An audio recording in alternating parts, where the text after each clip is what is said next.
अस्सलाम वालेकुम। वीडियो की तरफ जाने से पहले मेरी आपसे गुजारिश है कि आप इस चैनल को ज़रूर सब्सक्राइब करें ताकि हर नई आने वाली वीडियो आप तक पहुंच सके। तुम मज़ीद 400 रुपये डालकर पूरी बकरी ख़रीद सकते हो। मैंने इतना महंगा दही आज तक नहीं देखा। वो मुस्कुराकर बोला, तुम दुरुस्त कहते हो। मेरी बीवी भी मुझे रोज़ ताने देती है, लेकिन मैं क्या करूं, मसला एतबार का है। ये दही इटालियन मियाँ बीवी बनाते हैं और हम 10 दोस्त उसके ख़रीदार हैं। उसने इसके बाद मुझे डिब्बा दिखाया। प्लास्टिक के डिब्बे पर उसके नाम का स्टिकर लगा था और उसके बाद बोला कि ये 10 डिब्बे नाम के साथ आते हैं, हम यहाँ से पिक कर लेते हैं। हम अगर ना लें तो लाइन में और लोग भी मौजूद हैं, ये उनके पास चला जाएगा और इसके बाद मुझे नहीं मिलेगा। मैंने हैरत से कहा, लेकिन पाकिस्तान में 4600 रुपये किलो का दही मैंने पहली बार देखा, और वो भी बकरी के दूध का। ये साबित करता है कि मुल्क में एक तरफ लोग 2-3 हज़ार रुपये के लिए इनकम स्पोर्ट्स प्रोग्राम की लाइन में लगते हैं और दूसरी तरफ 4600 रुपये का दही ख़रीदा जाता है। वो सुनकर हंसा और बोला, ये फ़र्क दुनिया के हर कोने में है और हर दौर में रहता है। खुशहाल लोग जितने पैसों में एक वक्त का खाना खाते हैं, वो गरीब आदमी के पूरे महीने का बजट होता है। ये फ़र्क था, है और रहेगा, और अगर ये ना रहे तो फिर दुनिया में कोई शख्स तरक्की ना करे। वो रुक गया। मैंने उससे पूछा कि इस दही में आखिर ऐसी कौन सी चीज़ है जिसकी वजह से ये इतना महंगा है। वो हंसकर बोला कि मैंने तुम्हें बताया कि ये इटालियन मियाँ बीवी बनाते हैं। ये इटली से पाकिस्तान आए और लाहौर में छोटी सी फैक्ट्री लगाई। बकरियों और गायों का दूध जमा करते हैं, उनका दही जमाते हैं, इसे ग्रेट योगर्ट में तब्दील करते हैं और अपने चंद दर्जन ग्राहकों को भिजवा देते हैं। वो रुक गए। मैंने अर्ज़ किया, लेकिन दही तो दही होता है, दूध भी दूध होता है। बकरियां इटालियन को देखकर दूध तो नहीं बदलती। दही जमाने का तरीका भी एक है, इटालियन जमाएं या पाकिस्तानी। लिहाजा आप 300 रुपये किलो का दही छोड़कर 4600 रुपये किलो में क्यों ख़रीद रहे हो? हाजी बशीर आवाम से सस्ता और ताज़ा दही क्यों नहीं लेते? उसने कहका लगाया और बोला, मैं खाने पीने के मामले में किसी हाजी और पाकिस्तानी पर एतबार नहीं करता। गोरा खा कितना ही बेईमान क्यों ना हो जाए, ये कम अज़ कम खुराक और अद्वियात में गड़बड़ नहीं करेगा। उसने अगर पैकेट पर गोट मिल्क लिख दिया तो फिर उसके अंदर वाकई गोट मिल्क होगा, उसकी डिस्प्रीन भी डिस्प्रीन ही होगी। वो खामोश हो गया। मैंने बहस के लिए मुंह खोला, लेकिन फिर खामोश हो गया। वो बात दुरुस्त कर रहा था। मैं मुद्दत से बिज़नेस सेशन कर रहा हूँ। हम इनमें लोगों को बिज़नेस की ट्रेनिंग देते हैं। हमारे हर सेशन में कोई ना कोई साहिब अपनी कामयाबी की कहानी सुनाते हैं। ये ज़रूर बताते हैं कि हमारे वालिद ने हमें ईमानदारी की वसीयत की थी।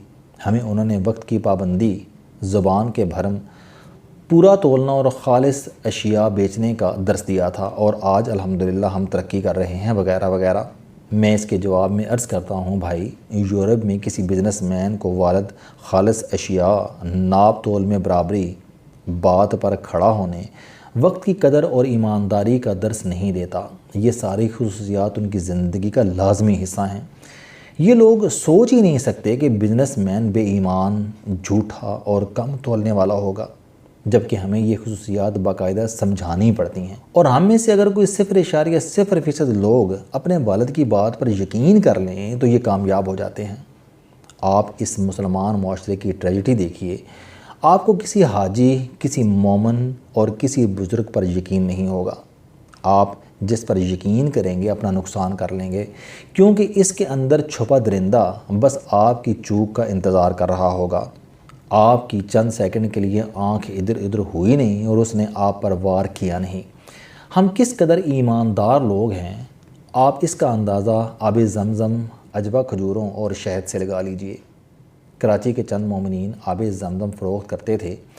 तहकीक के बाद मालूम हुआ कि उन्होंने कराची में आब ज़मज़म का प्लांट लगाया हुआ था। टैंकर के पानी से बोतल भरते थे और फिर उसमें तबरकन 3-4 कतरे आब ज़मज़म मिला देते थे और अब आब ज़मज़म तैयार।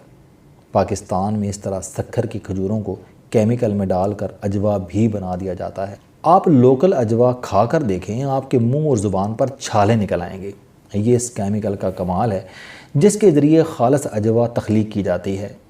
आप इसी तरह किसी शहद फरोश के पास चले जाएं, آپ کو وہاں پیٹ تک داڑھی اور ماتھے پر محراب نظر آئے گا، لیکن شہد یہ گھر میں تخلیق کریں گے اور اس میں یہ شہد کی مکھی کو کسی قسم کی تکلیف نہیں دیں گے۔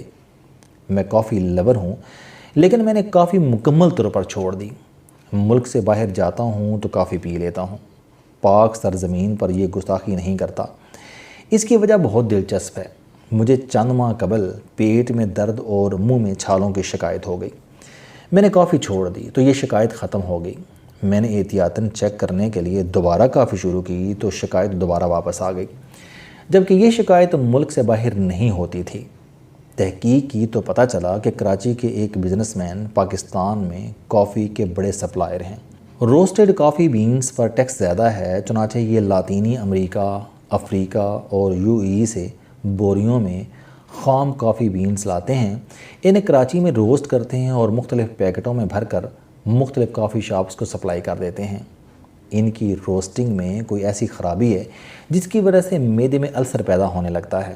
یہ لوگ کوئی کیمیکل استعمال کرتے ہیں یا پھر بھٹیوں کی صفائی کا خیال نہیں رکھتے، یا پھر ان کے پیکٹ کے اندرونی استر میں کوئی غیر معیاری کیمیکل لگا ہوتا ہے جس کی وجہ سے کافی پینے والوں میں تیزابیت پیدا ہو جاتی ہے۔ دوسری خرابی دودھ ہے۔ دودھ اس ملک میں صدر اور وزیر اعظم کو بھی خالص نہیں ملتا۔ دودھ میں اگر کیمیکل ہو اور اسے کافی کے ساتھ ملایا جائے تو یہ انسانی معدے میں تیزابیت پیدا کر دیتا ہے۔ اور تیسری خرابی کافی مشینیں ہیں۔ کافی کی ہر مشین کو رات کے وقت نمک سے آدھ سے 1.5 گھنٹے تک صاف کرنا پڑتا ہے۔ ہماری زیادہ تر کافی شاپس میں یہ تکلیف نہیں کی جاتی، چنانچہ مشین کی نلکیوں میں کافی کی تہ جم جاتی ہے اور یہ دھات کے ساتھ مل کر کیمیکل ریئیکشن کرتی ہے۔ یہ بھی معدے کے لیے خطرناک ہوتی ہے۔ لہٰذا ملک میں زیادہ تر لوگ کافی کے بعد ہیوینس محسوس کرتے ہیں، جبکہ یورپ اور امریکہ میں تینوں چیزوں کا خالص خیال رکھا جاتا ہے۔ میرے پاس چند دن قبل ایک صاحب تشریف لائے۔ یہ اپنے امام صاحب کے ڈسے ہوئے تھے۔ امام صاحب کے ساتھ ان کا عقیدت کا رشتہ تھا۔ امام نے انہیں ایک دن اعتماد میں لے کر بتایا کہ ان کا ایک عزیز لوگوں کو باہر بھجواتا ہے، اگر آپ کا کوئی بندہ ہو تو مجھے بتائیے گا۔ صاحب نے اپنا سالہ ان کے حوالے کر دیا۔ امام صاحب نے 5 لاکھ روپے لے کر اسے باہر بھجوا دیا۔ وہ واقعی پہنچ گیا۔ امام صاحب پر ان کا اعتماد بڑھ گیا۔